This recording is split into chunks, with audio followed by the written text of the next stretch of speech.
ตะโดโสสิเนมโลสัญญโตสุจีព្រះសម្មាសម្ពុទ្ធទ្រង់ជាអ្នកប្រាជ្ញប្រាសចាកការវង្វេងទ្រង់មិនញាប់ញ័រទ្រង់មិនមានសេចក្តីសង្ស័យទ្រង់មានសេចក្តីសង្រួមទ្រង់មានសេចក្តីស្អាតបរិសុទ្ធទ្រង់មិនមានបន្តិលគឺកិលេសមហាការុនិកាំងណាថੰញេយសាករៈបរគង្គវណ្ដេនិពុណកម្ភិរៈវិចិត្រានយទេសនੰខ្ញុំព្រះអង្គសូមក្រាបថ្វាយបង្គំនៅព្រះសម្មាសម្ពុទ្ធទ្រង់មានមហាករុណាទ្រង់ដល់នៅត្រើយនៃញេយធម៌ទ្រង់សម្ដែងនៅព្រះធម៌ដ៏មានន័យវិចិត្រល្អិតជ្រាលជ្រៅវិជ្ជាចរណសម្បណ្ណាយេននិយន្តិលោកតោវណ្ដេតមុត្តមង្ខមੰសម្មាសម្ពុទ្ធពូជីតាំង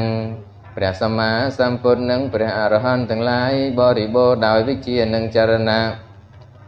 តែងចេញចាកលោកដោយព្រះធម៌ណាខ្ញុំព្រះករុណាសូមក្រាបថ្វាយបង្គំនៅព្រះធម៌នោះជាធម៌ខ្ពង់ខ្ពស់បំផុតដែលព្រះសម្ពុទ្ធគ្រប់ព្រះអង្គបូជាศีลาดิกุณสัมปันโนทิโตมะกะภะเลสุโยวันเดอริยสังฆังตังปุญญะเขตังอนุตตรัง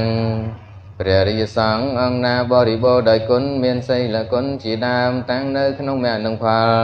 ខ្ញុំព្រះករុណាសូមក្រាបថ្វាយបង្គំនៅព្រះរិយសង្ឃអង្គនោះជាស្រ័យបុណ្យរកស្រ័យបុណ្យនេះទៀតឲ្យក្រៃលែងជាងគ្មាន